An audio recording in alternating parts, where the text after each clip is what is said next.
But how important is what's happening right now at the corner of Wall and Broad to Main Street, to Potomac Wealth Advisors President Mark Avalon? Mark, this has been the backdrop the president has been crowing about. This what's been happening with the markets, reflecting what's been happening with the economy. It's booming.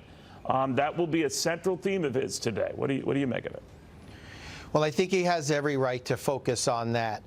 The metrics are all there for anybody with an objective economic outlook to say, hey, unemployment is at generational lows, and yet we have economic growth. The stock market's at all-time highs, with wages growing to not just help Wall Street, but people on Main Street, and you mentioned the lower income strata also benefiting. Minority unemployment is at all-time lows. So there are a lot of reasons here, and all this is happening with low inflation, which allows the Fed to stay on the sidelines. And once the Fed signals that they were on the sidelines, cutting multiple times this year, that's when the market started taking off. It's a favorable backdrop for investors and for workers on Main Street as well. You know, and we've had most of the, the third quarter earnings in, and they came in by and large better than expected.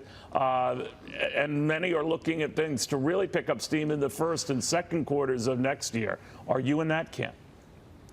Well, I think there were some misses as well, and I think this was a case of where investors are looking really at what the rosier side of the coin is. About a third of the companies missed their expectations, and we focused on the majority that did beat.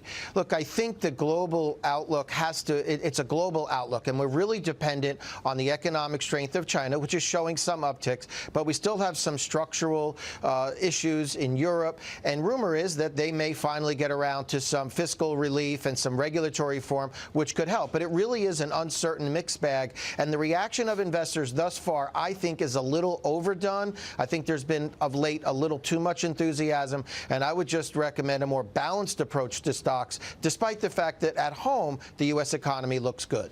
You know, Mark, he is going to champion the fact that he has held all types in this economy across the board. He is going to say that under my administration, 2 million prime-age Americans have come off the sidelines and rejoined the labor force. This is unique to his presidency, and at this stage in anyone's presidency, unprecedented. He might as well be going beyond that audience of largely economists and CEOs and CFOs to Main Street America, right?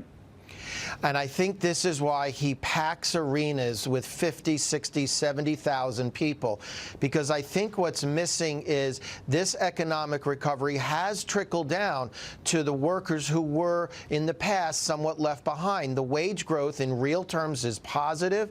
It's at a rate higher than we've seen since before 2000.